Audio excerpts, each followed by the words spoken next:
ஹரே கிருஷ்ணா. தீபாவளி திருநாள் அப்படிங்கிறது வந்திருக்கு. தீபாவளி அப்படின்னா என்ன? இந்த தீபாவளி நல்ல நாள் அதுவுமா நாம் என்ன பண்ணணும், எந்த மாதிரி நாம் இனிமேல் நடந்துக்கணும், இதை பற்றி நாம் இந்த வீடியோவில் பார்க்கலாம். தீபாவளி அதோடைய கதை எல்லாருக்குமே தெரியும். எப்படி வந்தது, ஏன் அதை கொண்டாடுறோம் அப்படிங்கிற அந்த சரித்திரங்கள் எல்லாம் எல்லாருக்குமே தெரிஞ்சது தான். அதனால் நான் அதை பற்றி எதுவுமே நான் சொல்ல போகிறதில்ல. அதோடைய உள்ளர்த்தம் நாம் என்ன தெரிஞ்சுக்கணும், நம்ம வாழ்க்கையில் என்ன கடைப்பிடிக்கணும் அப்படிங்கிறத பற்றி தான் நான் பேச போகிறேன். தீபாவளி அப்படின்னு சொன்னால் தீபம் அப்படிங்கிறது எல்லாருக்குமே நமக்கு தெரியும். ஆவலி அப்படின்னு சொன்னால் வரிசையாக தீபங்களை வைக்கிறது அப்படிங்கிறது நமக்கு தெரியும். ஸோ பொதுவாக தீபம் ஏற்றுறதுடைய ஒரு நோக்கம் என்ன அப்படின்னு சொன்னால் பிரகாசத்தை ஏற்படுத்துறது. அந்த பிரகாசத்தின் மூலமாக நம்ம விஷயங்களை சரியாக பார்க்குறது. அதுதான் அந்த ஒளியுடைய முக்கியமான ஒரு தேவை. அந்த ஒளி மூலமாக நம்ம விஷயங்களை சரியாக பார்க்கணும் அப்படிங்கிறது தான். அப்போது இங்கே எந்த தீபம் ஒளியை நம்ம ஏற்றுறதுனால எதை நாம் பார்க்கணும், எது நாம் தெளிவாக பார்க்க வேண்டிய ஒன்று அப்படிங்கிறது தான் இங்கே முக்கியமான ஒரு விஷயம். ஸோ இப்போ ஒரு அடர்ந்த ஒரு இருட்டு, அடர்த்தியான ஒரு இருட்டு இருக்கக்கூடிய ஒரு இடத்துல நாம் இருக்கிறோம் அப்படின்னு சொன்னால் அங்கே தூரத்தில் ஒரு வெளிச்சம் தெரியுது அப்படின்னு சொன்னால் அப்போ அந்த வெளிச்சம் நமக்கு ரெண்டு விஷயத்தை கொடுக்கும். ஒன்று என்னென்னா, நமக்கு அந்த இடத்துல ஒரு அடைக்கலம் இருக்குது அப்படிங்கிறத நமக்கு அது காமிக்குது. அது மட்டும் இல்லாமல் நம்பிக்கையை கொடுக்குது. ஸோ தூரத்தில் இருக்கக்கூடிய அந்த ஒரு ஒளியை பார்த்த உடனே ஒரு அடர்த்தியான இருட்டில் இருக்கக்கூடிய நாம் என்ன ஆகிறோம், ஓ அங்கே எனக்கு ஒரு அடைக்கலம் இருக்குது அப்படின்னு சொல்லி நாம் நினைக்கிறோம். அது இம்மிடியேட்டாக அந்த நம்பிக்கையை கொடுக்குது. அது மட்டும் இல்லாமல் எந்த பாதையை நோக்கி போகணும் அப்படிங்கிறத அது நமக்கு காமிச்சு கொடுக்குது. ஸோ அதனால் ஒரு தீபம், ஒரு ஒளி, ஒரு பிரகாசம் அது தெரிஞ்சதுனாலேயே நமக்கு ஒரு நம்பிக்கை, ஒரு தெளிவு, ஒரு இலக்கு இதெல்லாம் நமக்கு தெரியும் அப்படின்னு சொன்னால் தீப ஆவலி அப்படின்னு சொன்னால் வரிசையாக பல தீபங்களை நம்ம ஏற்றணும் அப்படின்னு சொன்னால் அப்போ எப்படி இருக்கும்? நம்ம போகக்கூடிய அந்த பாதையில் எந்த பயமும் இருக்காது, எந்த குழப்பமும் இருக்காது. நம்மளால் என்ன பண்ண முடியும், சரியாக நம்ம விஷயங்களை பார்த்து புரிஞ்சிக்க முடியும். ஸோ அதுதான் முக்கியமான ஒரு விஷயம். அதனால் இந்த தீபாவளி அப்படின்னு சொல்லும்போது இந்த தீபம் அப்படிங்கிறது எது, எந்த தீபத்தை நம்ம ஏற்றணும், அந்த தீபத்தினால நாம் எந்த விஷயத்தை நாம் பார்க்கணும் அப்படிங்கிறது ரொம்ப ரொம்ப முக்கியமான ஒன்று. ஸோ இது நமக்கு தூய பக்தர்களான முதல் 3 ஆழ்வார்கள் நமக்கு எடுத்து காமிக்கிறாங்க. தீபாவளி அன்று நாம் கண்டிப்பாக வீட்டில் விளக்கு ஏற்றணும், கோவில்லையும் விளக்கு ஏற்றலாம். சாஸ்திரத்தில் சொல்லப்பட்டிருக்கு, இந்த நாளில் யார் பல தீபங்களை முடிஞ்சால் இல்லை ஒரு தீபமாவது கோவில்லையோ இல்லை வீடுகள்லேயோ ஏற்றுறாங்களோ அவங்களுடைய எத்தனையோ பாவங்கள் போகுது. ஏன்னா கோவிலில் அந்த பிரகாசத்தை ஏற்படுத்துறதுனால அவருடைய வாழ்க்கையும் பிரகாசமாகும். அதனால் கண்டிப்பாக வீட்லேயும் சரி கோவில்லையும் சரி நம்மளால் முடிஞ்சால் எத்தனை தீபம் ஏற்ற முடியுமோ அத்தனை தீபம் ஏற்றலாம். அதில் எந்த விதமான ஒரு தவறும் இல்லை. கண்டிப்பாக அதுவும் பண்ணணும். பட் அதோடு சேர்ந்து நம்ம வெளியில் ஒரு வெளிப்புறமான ஒரு விளக்கு ஏற்றுறது அப்படிங்கிறது மட்டுமே முக்கியம் இல்லை. அதோடு சேர்ந்து நம்மளுடைய ஹிருதயத்துலேயும் என்ன பண்ணணும், ஒரு விளக்கு நாம் ஏற்றணும். அந்த விளக்கு எப்படிப்பட்ட விளக்காக இருக்கணும், அந்த விளக்கு மூலமாக நம்ம என்ன பார்க்க போகிறோம், அதுதான் ரொம்ப ரொம்ப முக்கியமான ஒரு விஷயம். ஸோ அதுக்கு இந்த முதல் 3 ஆழ்வார்கள் நமக்கு ஒரு உதாரணத்தை எடுத்து காமிக்கிறாங்க. நாம் எந்த மாதிரியான ஒரு தீபம், ஒரு விளக்கு நம்மளுடைய ஹிருதயத்தில் ஏற்றணும், அதை ஏற்றுறதன் மூலமாக நமக்கு என்ன நன்மை கிடைக்கும் அப்படின்னு சொல்லி. அந்த தீபம் முதல்ல என்ன அப்படின்னு சொன்னால், அன்பே தகலியா, ஆர்வமே நெய்யாக, இன்புறு சிந்தை இடு திரியா, நண்புருகி ஞானச்சுடர் விளக்கு ஏற்றினேன் நாரணருக்கு. யாருக்கு? பகவான் நாராயணனுக்கு, விஷ்ணுவுக்கு, கிருஷ்ணருக்கு நாம் தீபம் ஏற்றணும். எப்படி தீபம் ஏற்றணும் அப்படின்னு சொன்னால், விளக்கு நமக்கு தேவை. அந்த விளக்கு அப்படிங்கிறது என்னென்னா, அன்பு தான் அந்த விளக்கு. அன்பு அப்படின்னு சொல்லும்போது அதுதான் அடிப்படையான ஆதாரம். அந்த விளக்கு இருந்தால் தான் நம்ம என்ன பண்ண முடியும், அதில் நெய்யோ எண்ணெயோ வந்து ஊற்ற முடியும். அதுக்கு மேலே திரியை வச்சு என்ன பண்ண முடியும், வெளிச்சத்தை கொண்டு வர முடியும். அப்போது இங்கே அடிப்படையான ஒரு விஷயம் என்ன, அன்பு. அந்த அன்புங்கிற அடிப்படையான அந்த விளக்கு அப்படிங்கிறது இல்லைன்னா அதுக்கு மேலே நம்ம என்ன பண்ண முடியாது, அடுத்து என்ன செய்ய முடியாது, அந்த ஆர்வமே நெய்யாக, அதுக்குள்ளே நெய் வந்து நம்ம ஊற்ற முடியாது. அப்போ அந்த அன்பு இல்லை அப்படின்னாலே வந்து என்ன பண்ண முடியாது, அந்த விளக்கு, அன்புங்கிற விளக்கு இல்லைன்னா அதில் நெய் நம்ம ஊற்ற முடியாது. அந்த அன்பு அப்படிங்கிறது யார் மேலே? அந்த அன்பு அப்படிங்கிறது வெறுமனே பகவான் மேலே மட்டும் கிடையாது. அது அன்பு பக்தர்களுக்கு மேலேயும் சேர்ந்து வந்து இருக்கணும். அதுதான் இங்கே வந்து ரொம்ப ரொம்ப முக்கியமான ஒரு விஷயம்.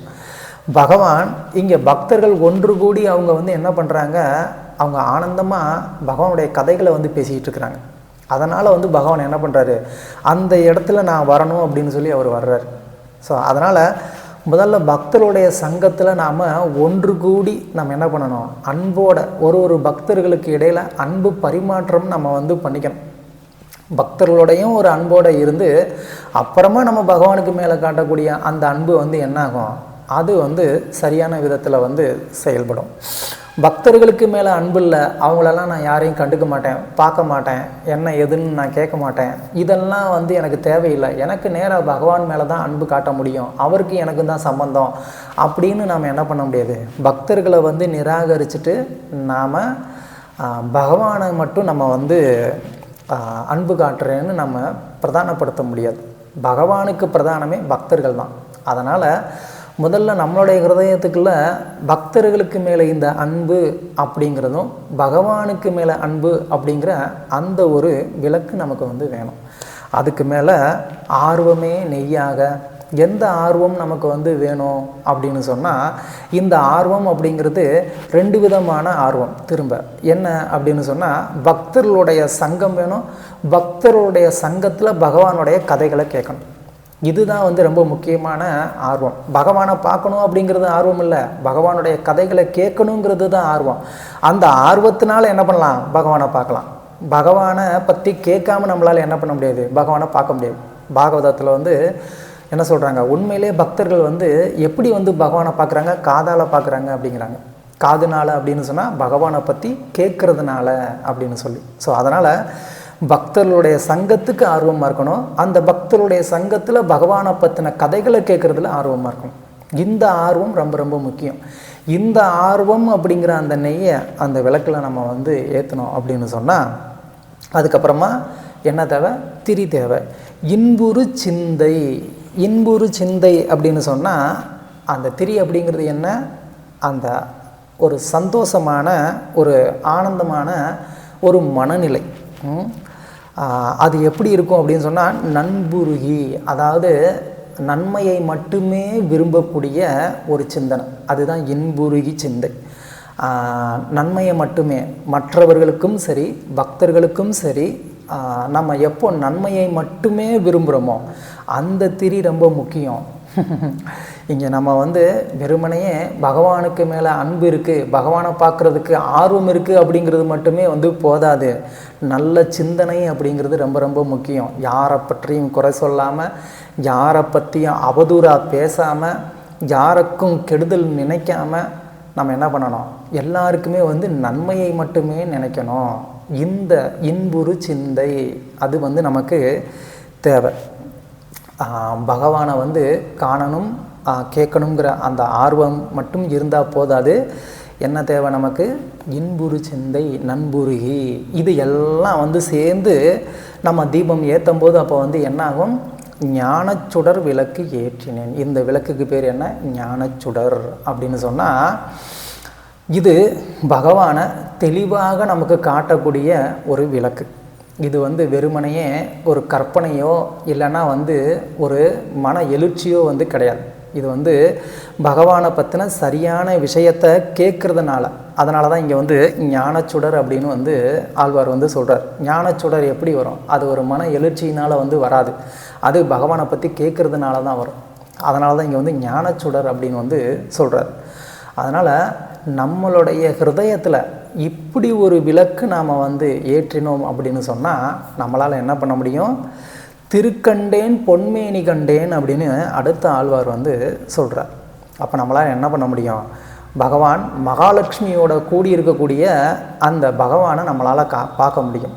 ராதாகிருஷ்ணரை நம்மளால் என்ன பண்ண முடியும்? நம்ம பார்க்க முடியும். திகழும் அருக்கண் அனிரமும் கண்டேன், சங்கு சக்கரம் அதோடு சேர்ந்து பகவானை பார்த்தேன் அப்படின்னு இங்கே ஆழ்வார் வந்து சொல்கிறார்.